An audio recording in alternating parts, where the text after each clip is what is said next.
Next comes whaling and baiting. What are these, ma'am? When we come to the term of whaling, it is applied to phishing emails which target the senior executives of an organization who are in control of many subordinates. By this way, an intruder can get vital information about the organization and will have an understanding how to manipulate the organization for personal profit. After that comes baiting. Baiting is another method by which a hacker promises an item or a good to tempt an individual or an organization. He or she may offer users free music or movie downloads, but ask you to first surrender your login details on a certain site. These details are often misused later on. There are cases where such persons throw a pen drive where pedestrians commonly used to frequent. Some unsuspectful person may pick it up and try the application on their system. However, these gadgets often contain malicious software which is intended to penetrate your personal system to steal data.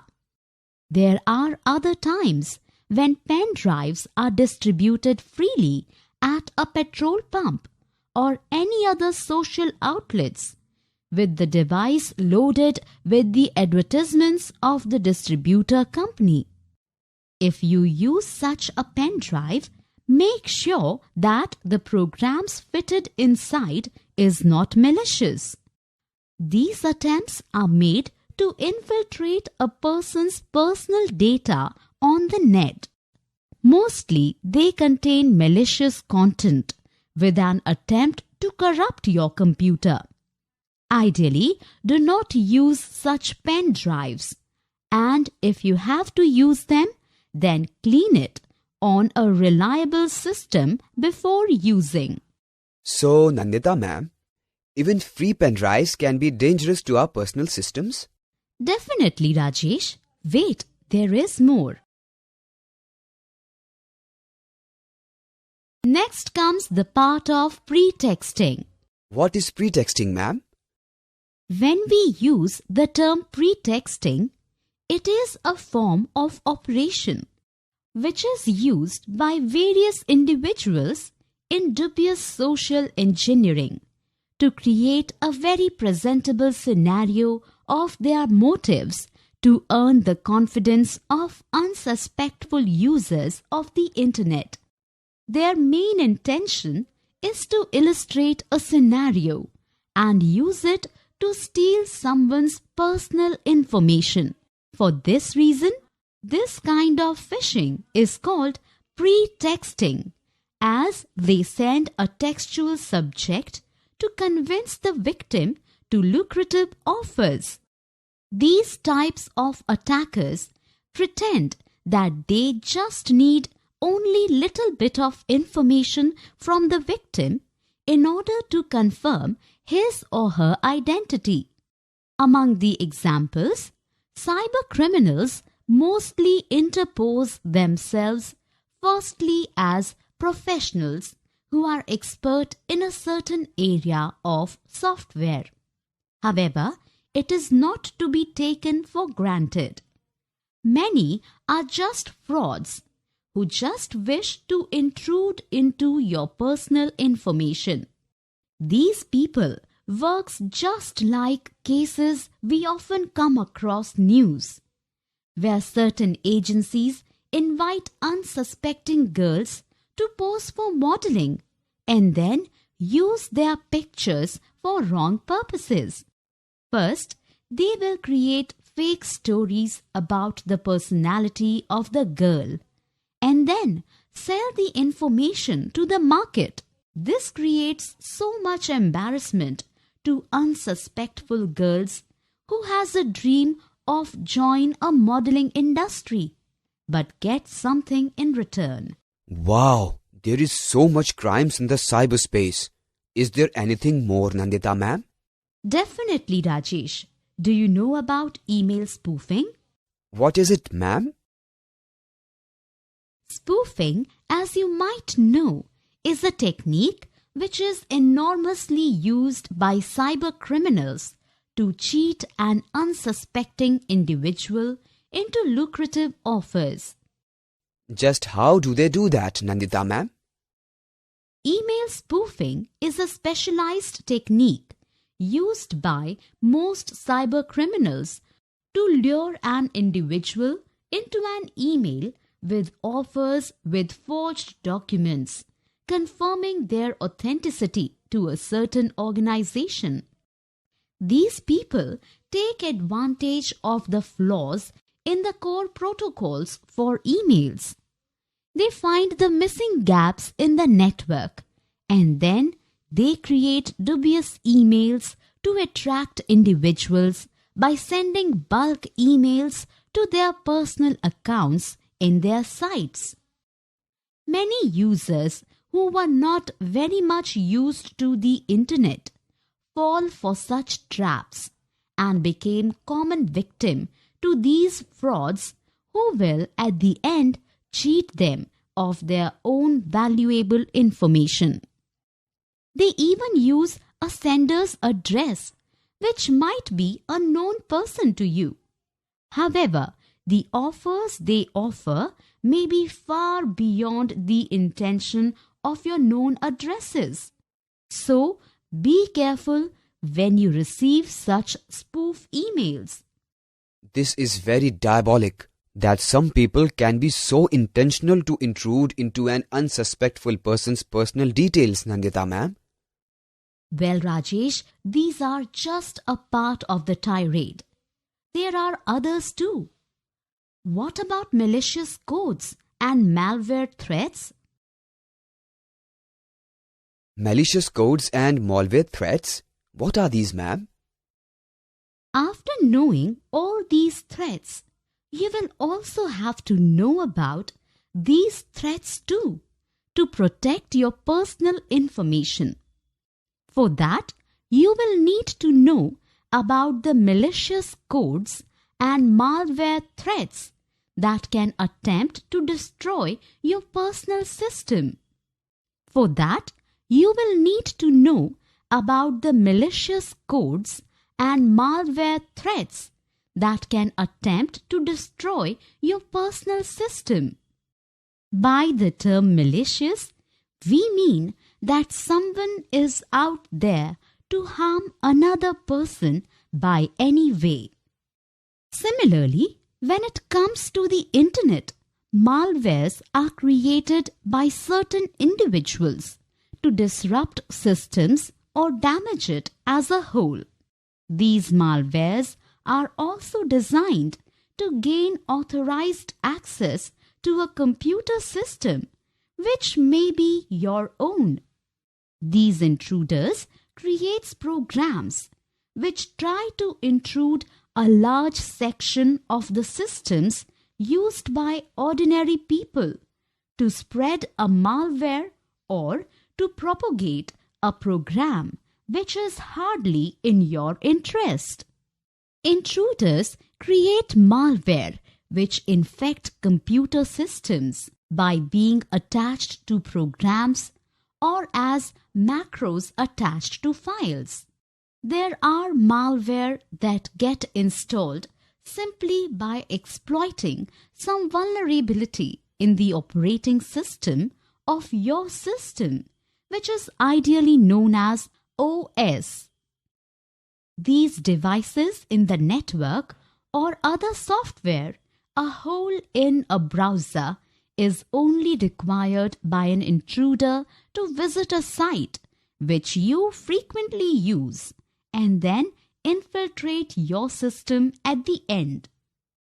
Most internet users unknowingly click on certain sites, which leads them to click on sites which offers profitable gifts.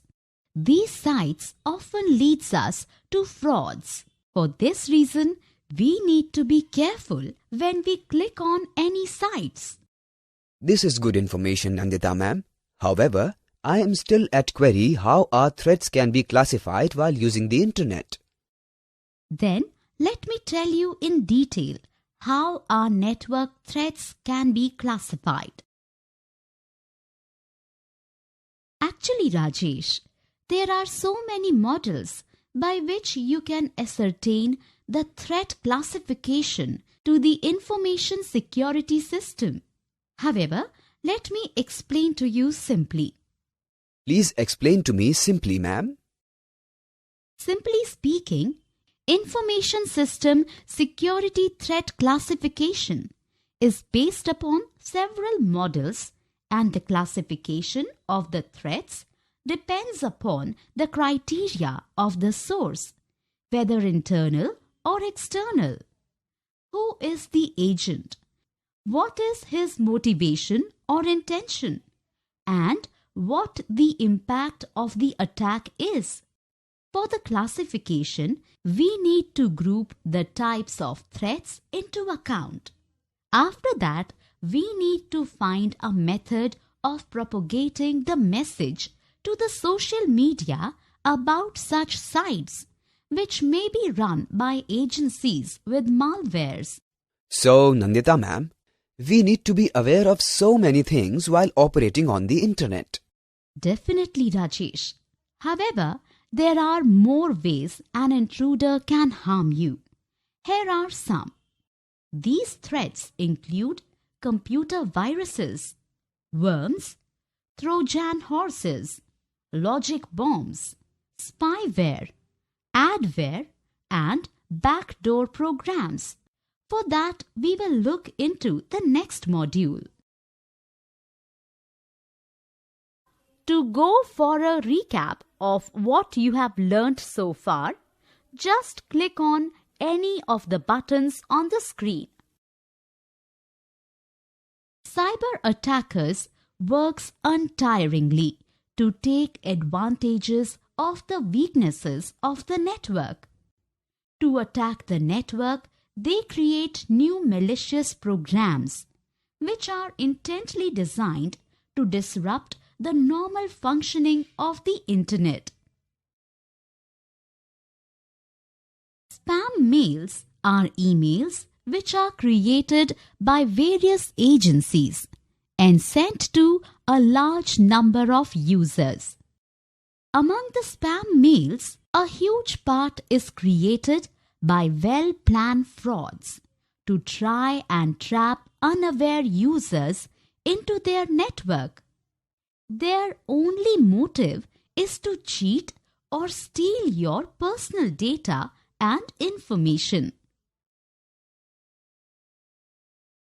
On the internet, there are users who used to misuse the network to cheat or steal from other people information which might come in handy to them to make an extra profit. This is social engineering. These intruders exploit the network by engineering such programs which traps unsuspected users into sharing personal information with them. After getting this information, their use is to manipulate the person. Phishing emails are emails which attempt to get sensitive information such as usernames, passwords, and credit card details, which itself lead to pilferage of money from your account. Veiling is applied to phishing emails, which targets the senior executives of an organization who are in control of many subordinates.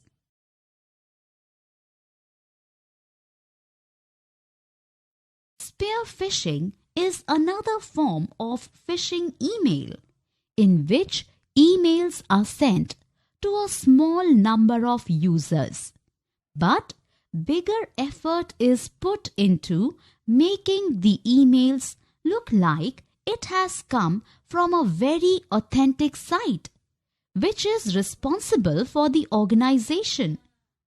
They may even profess to ascertain themselves as members of such a well-recognized organization, which can take you into assurance that you are secure with your personal information shared to them.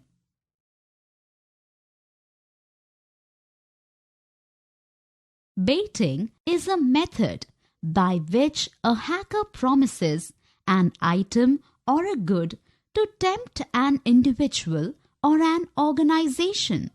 He or she may offer users free music or movie downloads, but ask you to first surrender your login details on a certain site. These details are often misused later on.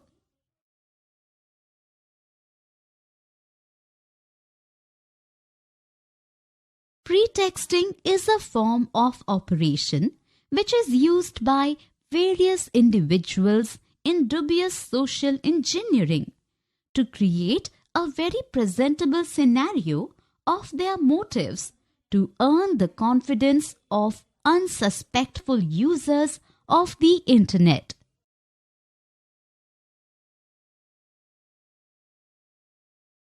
Malicious codes or malware threats are designed to gain authorized access to a computer system which may be your own.